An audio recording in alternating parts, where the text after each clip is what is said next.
tell you about the student loans and special needs. But we're here for a reason today that is very exciting, and I'm thrilled to announce that at my direction, the United States Air Force is moving forward with the world's first sixth-generation fighter jet. Number sixth generation. Nothing in the world comes even close to it. And it'll be known as the F-47. The generals picked a title, and it's a beautiful number, F-47. It's something the likes of which nobody has seen before in terms of all of the attributes of a fighter jet. There's never been anything even close to it, from speed to maneuverability to what it can have to payload. And this has been in the works for a long period of time. After a rigorous and thorough competition between some of America's top aerospace companies, the Air Force is going to be awarding the contract for the next generation air dominance platform to Boeing.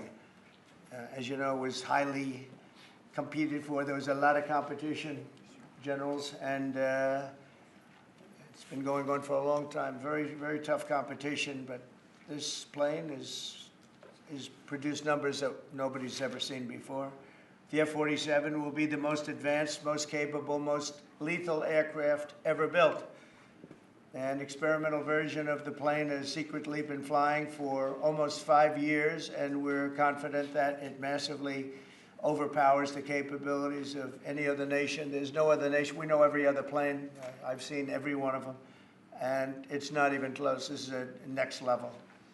You know, level 5 is good. This is level 6, they say. The F-47 is equipped with state-of-the-art stealth technology. It's virtually unseeable and unprecedented power. It's got the most power of any jet of its kind ever made. Maneuverability, likewise, is there's never been anything like it, despite the power and speed. Its speed is top. It's over 2, which is something that you don't hear very often.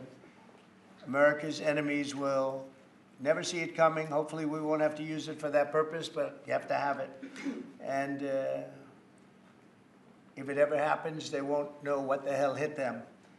A new fleet of these magnificent planes will be built in the air during my administration over the next couple of years. It's ready to go. They've already built much of what has to be built in terms of production, including the sheds. We'll ensure that the USA continues to dominate the skies. We've given an order for a lot. We can't tell you the price because it would give way to some of the technology and some of the size of the plane, good-sized plane. This contract also represents a historic investment in our defense industrial base, helping to keep America at the cutting edge of aerospace and technology. Our allies are calling constantly. They want to buy them also, and certain allies will be selling them, perhaps toned-down versions. We like to tone them down about 10%, which probably makes sense because someday maybe they're not our allies, right? But I would like to ask Secretary Hegseth, who's doing a fantastic job. He's really been very inspiring in so many ways, and I must say that before he speaks, we have had record people wanting to join our military in the last 2.5 months, literally since this, I think probably since the election, November 5th, but especially since we came to office and since I announced Pete. He's young, he's smart, he's strong, he loves it, and they love him. But we've had record numbers of people wanting to join our military. Now, if you go back 6 months, it was the exact opposite. You had record numbers of people not wanting to join the military. Now you have record numbers of people wanting to be in our military, and that's a great honor. That shows you we're really on the right track. So, Pete, maybe you'd say a few words. Sure. Please. Well, Mr. President, this is a big day. This is a big day for our warfighters. This is a big day for our country, a big day in the world. The name of this program is the Next Generation of Air Dominance. And Mr. President, because of your leadership, your clarity, America is going to have generations in the future of air dominance because of this 6th generation fighter. We've had the F-15, we had the F-16, the F-18, the F-22, the F-35. Now we have the F-47, which sends a very direct, clear message to our allies that we're not going anywhere, and to our enemies that we will be able to project power around the globe unimpeded for generations to come. Mr. President, this is a gift to my kids and your kids, to my grandkids and your grandkids. This is a historic investment in the American military, in the American industrial base, in American industry that will help revive the warrior ethos inside our military, which we're doing, rebuild our military, which the previous administration did not do, by the way, Mr. President. They paused this program, and we're prepared to potentially scrap it. We know this is cheaper, longer range, and more stealthy. President Trump said we're reviving it, and we're doing it. And then we are also going to reestablish deterrence. Under the previous administration, we looked like fools. Not anymore. President Trump has reestablished American leadership. The F-47 is part of it. And Mr. President, thank you for having the courage to do it and leading the way for all our warfighters. Thank you very much, Pete. One of the things I will say, but the generals are going to speak in just a couple of seconds, but this plane flies with drones. It flies with many, many drones, as many as you want, and it's a technology that's new, but it doesn't fly by itself. It flies with many drones, as many as we want, and that's something that no other plane can do. So I'd like to introduce, if I might, Air Force Chief of Staff General David Alvin, and also General Dale White, two incredible people that I've known over the years, but I got to know them really well over the last few months. And would you say a few words, please, General?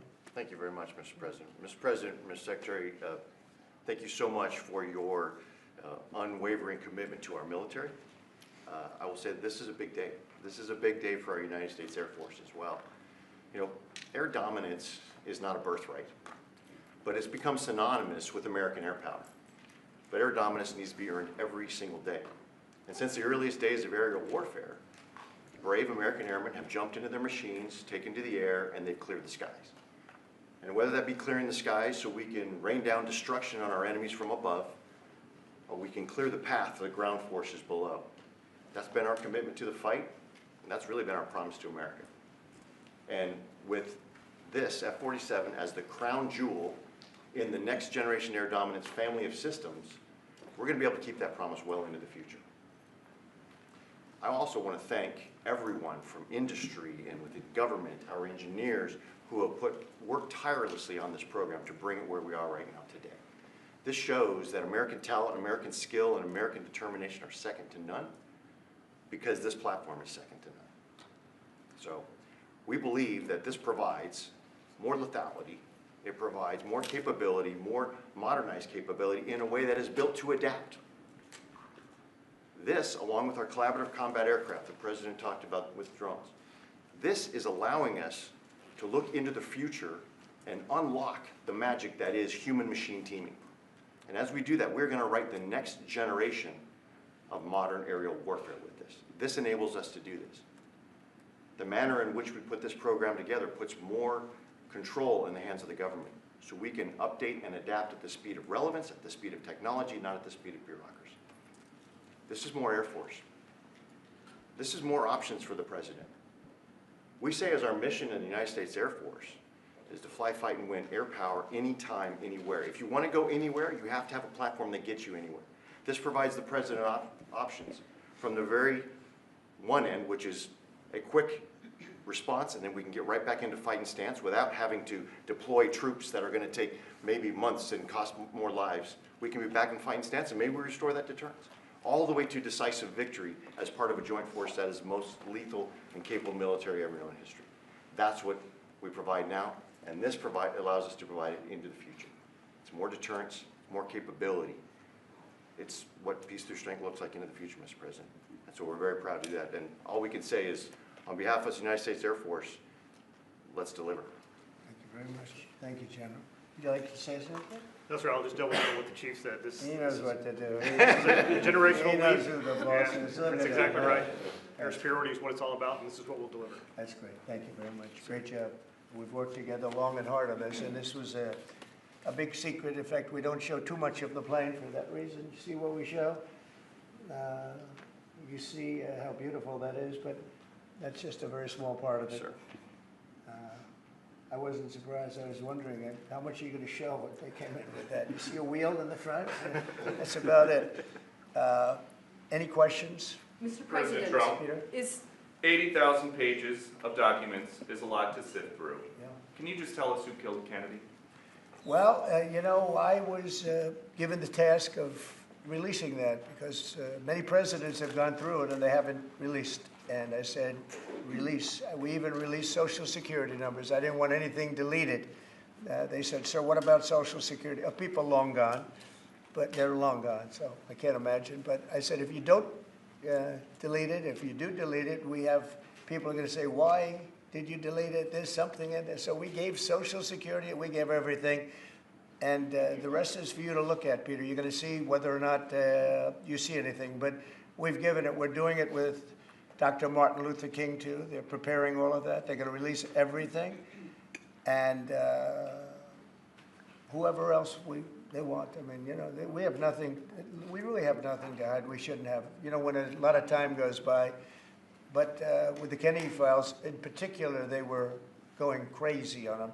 I don't think there's anything that's earth-shattering, but you'll have to make that determination. In those, it's 80,000. It's actually 88,000, and we have some additional things, as you know, come out today. And for that, you can go to the offices and you can see whatever you want to see. Everything is out there, totally open. The additional stuff is available later on today. You go over to the offices and you can have it immediately. And you'll make a determination. And on something else, these Tren de Aragua guys, because of your executive order, they are designated as foreign terrorists. Yeah.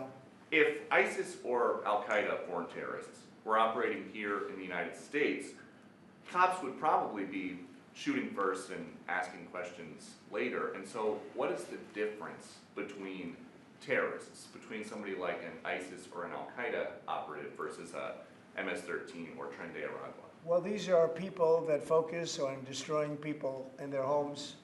They're not as international in that sense. They're a group of thugs. They come from Venezuela. They come from the prisons of Venezuela. They're very, very dangerous people, but they didn't look so dangerous when the guards took care of the situation from El Salvador. And I want to thank the president. He's a friend of mine. He's done a great job. But I just can't imagine that the Democrats are taking this issue where they want to have them back. So now they have men playing in women's sports. They have transgender for everyone. They have open borders. They have all of their crazy policies that are, I think, 95-5, not 90-10, okay? And their new policy is, let's bring Tren de Aragua back into our country. Let's bring the worst. These are the worst gang members there are. They looked amazingly frail, though, by the way they were handled. It's very amazing. They weren't, when they were in Colorado cutting the fingers off a man because he made a phone call to the police, they seemed a lot tougher then than they did when they were having their heads shaved and they were in shackles. They're tough people. They're bad people. We don't want them in our country. We can't let a judge say that he wants them. He didn't run for president. He didn't get much more than 80 million votes. And we just can't let that happen. It'd be so bad for our country. I won on the basis of getting criminals out of our country that were let in. It was called unforced error. They were let in by Biden, incompetently let in, and let in by the millions, actually. 21 million people. I believe it's 21 million. And that's not even including the gotaways. But these are rough people. We want them out of our country. And I won the election based at least partly on that. And that's a big part, yeah? Mr. President, there's something totally different. several minutes. I don't know if you saw this. Tim Walz is now saying about Trump supporters, and forgive me, I'm just reading a quote from Tim Walz, I think I could kick most of their ass. Oh, boy, he'd be in trouble. Is there any way to know? Well, he's a loser, the guy's a loser. He lost an election. He played a part. Usually a vice president doesn't play a part, they say. I think Tim played a part. I think he was so bad that he hurt her. But she hurt herself, and Joe hurt them both. They didn't have a great a great group, but I would probably put him at the bottom of the group. Have you heard that Biden Mr. wants to get President. back involved for Mr. Democratic President. politicians, fundraising and campaigning against your policies? What do I you think hope of so, that? I hope so. Mr. Mr. President, there are President, several is the US families, planning Mr. to President, there have are a families position- from some of the Who are you people, with? I'm with La Nación newspaper from Argentina. There are families from some of the people that were on those flights to El Salvador that claim that they're not criminals, they're not members of Prender Agua, of MS-13. What can you tell them and what guarantees can you give them that everyone in those planes were actual criminals, terrorists, as you said? Well, I was told that they went through a very strong vetting process, and that that will also be continuing in El Salvador. And if there's anything like that, we would certainly want to find out. But these were a bad group. This was a bad group, and they were in bad areas, and they were with a lot of other people that were absolutely killers, murderers, and people that were really bad with the worst records you've ever seen. And but we will continue that process, absolutely. We don't want to make that kind of a mistake. Is the U.S. planning to give up the position of NATO's Supreme Allied Commander, and if so, why? NATO is something that I saved. NATO was gone until I came along. In fact, the previous Secretary General, very good man, both of them are good. The current man is fantastic. But both of them have said, if it wasn't for Trump, you wouldn't even have a NATO, because we were paying the cost of almost all of the countries. And now they're paying. I said, we're not going to do this. We're not going to continue. You hurt us on trade. You do bad things on trade. And then on top of it, we're supposed to pay for your military. And because of what I did, hundreds of billions of dollars flowed into NATO by countries that just weren't paying. They were delinquent. They weren't paying their bills. So NATO is solid. They're strong. But they have to treat us fairly. Are we going to give up the... Because look, without us, NATO's not the And same we're giving- thing. we're And I giving- can tell you, I've been having very good discussions, as you know, with President Zelensky and with President Putin. And President Putin will tell you that without the United States, he wouldn't be worried. But he is worried when the United States is involved. And I have to tell you, I've dealt very well with both gentlemen, and we have, I think we have the confines of a deal. I hope we have the confines of a deal. I'm doing it for two reasons.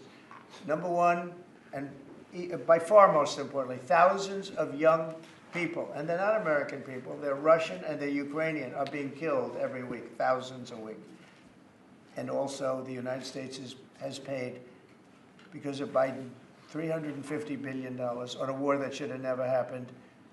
If we had a competent president in this, sitting right here, that war would have never happened. It would have absolutely never happened with me. And it didn't happen. For 4 years, it didn't happen. Mr. President, do you think you have the authority, the power to round up people, deport them, and then you're under no obligation to a court to show the evidence against them? Well, that's what the law says, and that's what our country needs, because we were, unfortunately, they allowed millions of people to come into our country, totally unvetted, totally unchecked. So you ought to ask, did he have the authority to allow millions of people? Did Biden have the authority to do something that's unthinkable?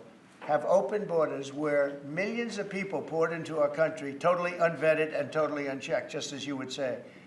And many of those people were criminals. Many of them were from jails and prisons and mental institutions and gang members and drug dealers and very dangerous people. Many were murderers. We have 11,088 that we know of murderers they murdered. Of that number, at least half killed more than one person. They're in our country. They're in a location near you. Biden allowed that to happen to our country. And his people that really ran the country. And the person that operated the auto pen, I think we ought to find out who that was, because I guess that was the real president. So when you ask me if we have the authority, did Biden have the authority to allow millions of people to come into our country? Many of these people, hardened criminals at the top of the line who have caused tremendous damage in our country. You see them in New York City fighting with our police. I mean, literally having fist fights in the street with our police. These are tough, hard criminals. Many of them came out of jails, and not just South America, from all over the world. They came out from Africa, from the Congo. They came out from Asia. Not just South America, but many from South America. These are hard, tough criminals, and we have to get them out. And a judge sitting behind a bench someplace got a nice appointment You can't take that away from the people that are responsible. Now, in this case, Marco Rubio has a lot of big decisions to make, and he's a fantastic person, a great man. I think he'll be our best. I think he has a chance to be our best Secretary of State.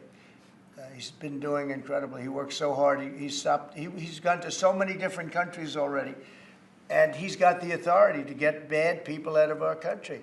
And you can't stop that with a judge sitting behind a bench that has no idea what goes on, who happens to be a radical left lunatic. Do you think the judiciary is too You guys today are denying this New York Times report that Elon Musk was going to be shown a 20 to 30 page presentation about a theoretical war plan against China.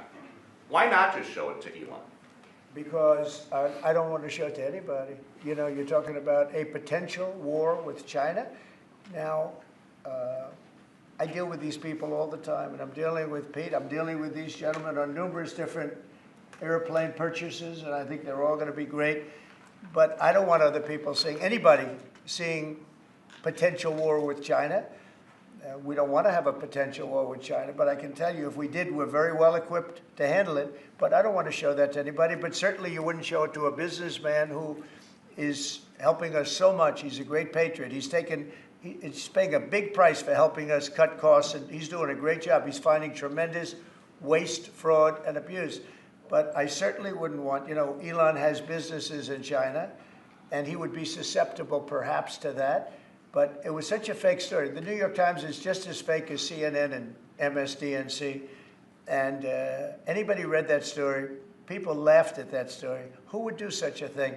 And the first thing I did is I called Susie and I called Pete.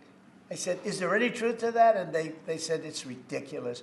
No, he's over there to talk about costs. You might want to address that, Pete. But Elon was over there today to address costs. Doge, thing called Doge, which you've heard about. Pete? That's exactly right, Mr. President. You pointed out it was a fake story. We pointed out it was meant to sort of undermine whatever relationship the Pentagon has with Elon Musk.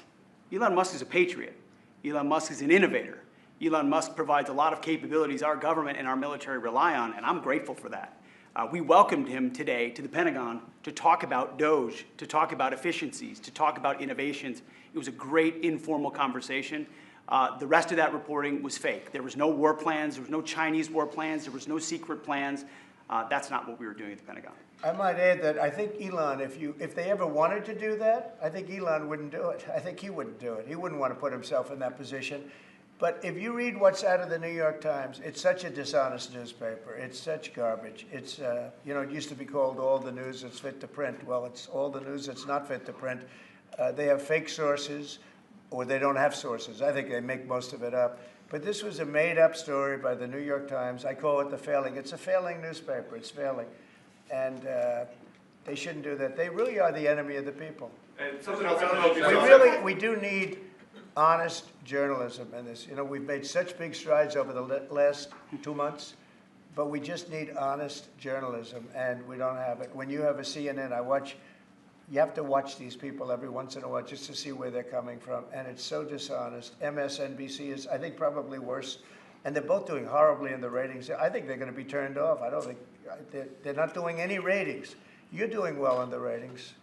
Thank you. I'll pass that along. Industries. I understand that your trade rep is meeting their Chinese counterpart next week. Yes. Is there anything that they can do to stop April 2nd or to roll back the tariffs that you put on China already? Well, we can talk, but basically, I call April 2nd. I would have made it April 1st, but I didn't want to be April Fool's Day because then nobody would believe what I said, and they do believe me.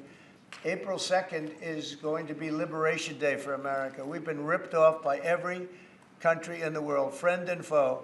We've been ripped off on trade. We've been ripped off on military. We protect people, and they don't do anything for us. It's just so unfair for years and years. And now some of that money is going to be coming back to us in the form of tariffs. I mean, tens of billions. It's going to be numbers like nobody's ever seen. So NVIDIA announced today, you saw that, hundreds of billions of dollars of investment.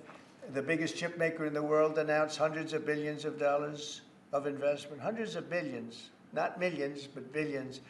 They're all coming here. Apple just announced $500 billion worth. They're going to build plants here. You know, they built their plants in China. They're going to build them here. And they're starting immediately.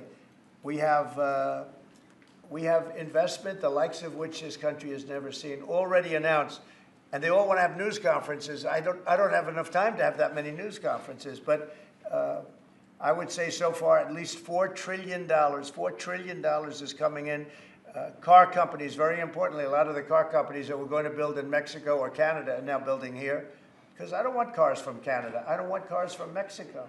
They want to do it, it's fine. But I want the car companies to build here, not, you know, they were building in Mexico 3 plants, big plants, really big plants. And they were going to sell the cars right across the border. We wouldn't have the jobs. We wouldn't have the profits. We wouldn't get the taxes. We get nothing. All we get is unemployment and empty factories. Those days are over. So now those 3 places are going to build here, but many more than that. We have a big one. Honda is building, just announced a really big plant in Indiana, great state, smart place to build. And we have many car companies coming here. The steel mills are going to be booming, And many other things, you know, many other things come with that. But we need that for defense. You know, there are certain things you have to have. You have to have steel. We would have had, if I didn't do in my first term, tariffs to stop the onslaught, because they were dumping steel in order to destroy our steel plants. If I didn't do 50% and even 100% in certain cases tariffs on steel, you wouldn't have a steel plant in the United States. And Biden was unable to get rid of those tariffs because they threw off so much money that his numbers, which didn't work anyway, because his numbers were terrible, what he did, the way he spent money was so horrible, and what he allowed to happen to energy. That's the other thing. Energy is going to be like it's never been before. Mr. Vice President is here. If you have any, do you have anything to say while you're here? He's a very good Vice President. I'm just here to watch the show, sir. Okay. I think airplanes are pretty cool, so I wanted to check this out. It is cool. Mr. President, President, what what is is China the to operating- do to take off the trade war at this point, though? Well, I'll be speaking to President Xi. I have a great relationship with him. We're going to have a very good relationship. But we have a $1 trillion deficit because of Biden with President Xi. More than that. I mean, I've heard $1.2 trillion. We have a deficit. And I've explained that to President Xi. We also have a problem where he's allowing fentanyl to be sent into Mexico and then cross the border and, you know, killing. I think the number is much higher than the 125, 115 that I think it's closer to 300,000 people a year. And so that's a problem. But they have a tremendous surplus against the United States, and we don't want that. Mr. President, why do you administrate Ukraine's power A number of industries have come to you asking for exemptions on tariffs. Is that something that is under consideration by you? Well, people are coming to me and talking about tariffs, and a lot of people are asking me if they could have exceptions. And once you do that for one, you have to do that for all. So, I mean, generally, I did something interestingly during 2 weeks ago. I gave the American car companies a break because it would have been unfair if I didn't. And everybody said, oh, he changed his mind on tariffs. I didn't change my mind. I helped our, you know, sort of big 3, big 4. I helped some of the American companies. And instead of taking it properly, they said, oh, he changed it. I don't change. But the word flexibility is an important word. Sometimes there's flexibility. So there'll be flexibility. But basically, it's reciprocal. So that if China is charging us 50% or 30% or 20%, and I don't mean China, I mean anybody, any country, Canada. Nobody knows that Canada is charging our dairy farmers. They have 270% tariffs. Nobody knows that. Nobody knows that. They have up to 400%. They have a couple of tariffs at 400%. Nobody knows that. Nobody talks about that. And remember, with Canada, we don't need their cars, we don't need their lumber, we don't need their energy, we don't need anything from Canada, and yet it costs us $200 billion a year in subsidy to keep Canada afloat. So when I say they should be a state, I mean that. I really mean that, because we can't be expected to carry a country that is right next to us on our border. It would be a great state. It would be a cherished state. The taxes for Canadian citizens would go down in less than half. They don't spend money on military because they think we're going to protect them. there are many things that they do, like icebreakers. They want us to provide icebreakers for them. Oh, that's wonderful. So the Canada, they're very tough traders too. I want to just tell you, of all the people, they're tough traders. They trade very tough. And, you know, the expression I use is, some people don't have the cards. I used that expression about a week and a half ago, right?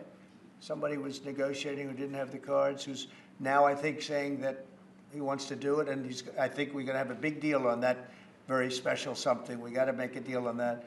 But Canada has been a very nasty negotiator against the United States, took advantage of the United States for a long time. But nobody knows that they were getting 270% tariffs on dairy products. Mr. President, follow up on Canada, and I don't think I've heard you say this in all of the talk about Canada becoming the 51st state. Are you concerned that if they became the 51st state, they would be a very, very blue state? Very, very big and very, very blue. No, there might be, but it would, you know, you have that artificial line that goes, that straight artificial, that looked like it was drawn by a ruler, somebody with a, I don't mean a ruler like a king, I mean like a ruler, this way. And it's just an artificial line that was drawn in the sand or in the ice. And you know, and can I tell you, Peter, just, you add that to this country, what a beautiful landmass, the most beautiful landmass anywhere in the world. And it was just cut off for whatever reason. It would be great. Now, is it liberal? Maybe. But, you know, a conservative, until I got involved, because I don't care who wins up there. I frankly probably would do better with the liberal than the conservative, if you want to know the truth. But just a little while ago, before I got involved and totally changed the election, which I don't care about, probably it's to our advantage, actually. But the conservative was leading against, I call him Governor Trudeau. The conservative was leading by 35 points. So, you know, so I don't know about that. I think Canada is a place like a lot of other places. If you have a good candidate, the candidate's going to win. And I don't know if you've seen this, but the two astronauts that you just helped save from space, they didn't get any overtime pay for all that extra time. They got $5 a day per diem. Oh. For 286 days, that is $1,430 in extra pay. Is there anything the administration can do to get them, to make them whole? Well, nobody's ever mentioned this to me. If I have to, I'll pay it out of my own pocket, okay? I'll get it for them. I'll take care of that. I like that. I think that's, I'll pay it right out of my, is that all? That's not a lot for what they had to go through. And I want to thank Elon Musk, by the way, because think if we don't have him. You know, there's only so long, even though they're in the capsule up there, that the body starts to deteriorate after 9 or 10 months and gets really bad after 14, 15 months with the bones and the blood and all the things that you've been reporting on very well. And if we don't have Elon, they could be up there a long time. Who else is going to get him? And I just want to thank him. He's going through a lot, what they're doing to him. And these people are going to be caught, and they're going to be caught, and they're going to be prosecuted. And from what they tell me, I see this just by watching your programs and reading the news, but from what they tell me, they could get 20 years in jail, and they'll get it. I'll tell you, there's going to be no leniency, and there'll be no pardons. I can tell you that right now. And you said this morning 20 years in jail, and then maybe you said this morning 20 years in jail, and then maybe they'll go to one of these prisons in El Salvador. Do you think with the way that the judges have been issuing injunctions, it would be easier or harder to send these Tesla domestic terrorists to a jail in El Salvador than these MS-13 or Tren de Aragua guys? Well, I view these people as terrorists just like others. These are, when I looked at those showrooms burning and those cars, not one or two, like 7, 8, 10 burning, exploding all over the place. These are terrorists. You didn't have that on January 6th, I can tell you. You didn't have anything like that on January 6th, which is sort of amazing because on January 6th, the Democrats were talking. Nobody was killed other than a very beautiful young woman, Ashley Babbitt. Nobody was killed. And you look at what's going on now with these terrorists. These are terrorists, and that's an organized event. You know, take a look at their signs. Take a look. They're all made by the same sign company. A nice, expensive job. Now, these are the people that finance it are, in my opinion, in just as big a trouble as the people that are setting the match and setting the fires. So we'll see. It's under very serious investigation by the FBI and by the Justice Department. These people are terrorists. Okay? Mr. Mr. President, President, Yeah, go ahead, so behind you, you mentioned please. a deal with Mr. Ukraine. President, what do you say to American military families who are seeing Elon Musk at the Pentagon today, are hearing about Defense Department cuts, and their thoughts are immediately going to the safety of their loved ones who are currently deployed? Well, we're making our country strong. And when they see a thing like that and they hear that story about Elon and China, what they should do is realize that the New York Times is a corrupt institution, because I think they're the ones. They knew that story wasn't true. Nobody believed that story. People that, when I first called, they laughed when they heard the story. Nobody believed it, that the Pentagon was giving him a briefing on what war with China would look like, and he has business. No, they made that up because it's a good story to make up. They're very dishonest people. Look, I have it with the Times, and you'll see more and more of it. To me, it's a very dishonest organization. But a story like that is made up. It's total fiction. And I just wanted to make sure. I called up Chief of Staff and I called up Pete, and I said, is there any truth to that? Absolutely not. He's there for Doge, not there for China. And if you ever mention China, I think he'd walk out of the room. He wouldn't take it anyway. So it's just a made-up story. Nobody's taken better care of the military. One of the things that I know that Pete's doing is he's talking about a lot of the civilian staff, and we're going to get them other jobs. You know, we're going to have a lot of jobs in this country, but we don't want to have wasteful jobs. We want to have meaningful jobs. And those were wasteful jobs. Those are jobs that not only military, but jobs where people don't show up. You take a look at Department of Education. I've never seen so many buildings with the names on it. You go past one after another Department of Education, and they're empty. The people don't show up. You know why? Because they have other jobs, because they're playing golf, or they're playing something, they're doing something. And we have a lot of great people, but we have to move that back to the States. We're going to make our country strong, and we're going to get people much better jobs, because we have companies moving into our country, the likes of which we've never seen before. Nothing like this has happened. And it's automatic. They don't want to pay the tariffs. How do you avoid paying the tariffs? You build your plant in the United States, and it's a beautiful thing to see. I see it.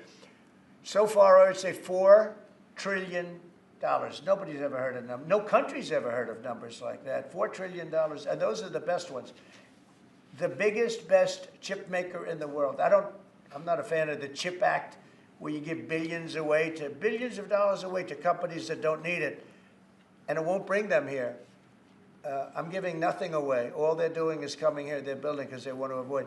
Remember this on the tariffs, too, because that's going to be, Liberation Day, April 2nd. It's reciprocal. If they charge us, we charge them. So somebody say, well, how much are the tariffs? Very fair. If India, as an example, has been very bad to us on tariffs. They charge 100%, 200%, whatever they charge. Now, Europe just announced they're lowering the tariffs on cars. We charge like a joke, 2.5%. That's what this country charges. Europe just announced that they're reducing their tariffs on cars to 2.5%. It's nice. But they also have non-monetary tariffs where they make it impossible for the cars to get in even without the dollars on them and the dollar signs. It's called a non-monetary tariff, where they put on controls where no matter what happens, because they don't want cars, they don't want the American car in their market. And yet they send us millions of cars. They send us big agriculture. They don't want our agriculture. They don't want anything from us. European Union's very tough.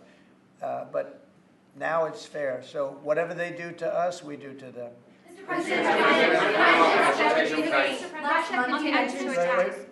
Russia continues to attack Ukraine. Are you planning to impose any sort of Well, sanctions? they're fighting against each other. Yeah, I think we're going to have, we have a ceasefire on a lot of areas, and so far that's all held very well. And getting that ceasefire, they had a lot of guns pointing at each other. You had some soldiers, unfortunately, surrounded by other soldiers, and they are going to be, I believe we're going to have, pretty soon have a full ceasefire, and then we're going to have a contract. And the contract's being negotiated, the contract in terms of dividing up the lands, et cetera, et cetera. It's being negotiated as we speak. What do you say Mr. to critics who say that your actions towards law firms amount to coercion? Well, the law firms all want to make deals. You mean the law firms that we're going after, that went after me for 4 years ruthlessly, violently, illegally? You mean, are those the law firms you're talking about? They're not babies. They're very sophisticated people. Those law firms did bad things, bad things. They went after me for years. Russia hoax, all a hoax. It was a hoax. It was Hunter Biden's laptop. It didn't come out of Russia, by the way. It was came out of his bedroom. It was all a hoax, developed by Democrats. Hillary, I don't think Biden did, because I don't think Biden knows what the hell he's doing, frankly, based on everything I see. I've seen things since being here that are so sad, what he's done to this country, what he and they did to this country, those people that surrounded him, who, by the way, are radical left but smart. He's not smart. He was never smart. But these are radical left, smart people. They totally controlled him. He did whatever they told him to do. And it's a shame. It's so sad to see what happened, what they've done to this country, both not only the inflation you saw, but allowing millions of criminals, millions and millions of criminals into our country. That's an inexcusable act. And many other things besides that. Thank you very much, everybody. Thank you. Thank you. Thank you, everybody. Thank you very much. Thank you, guys. David, need a hand? Good question.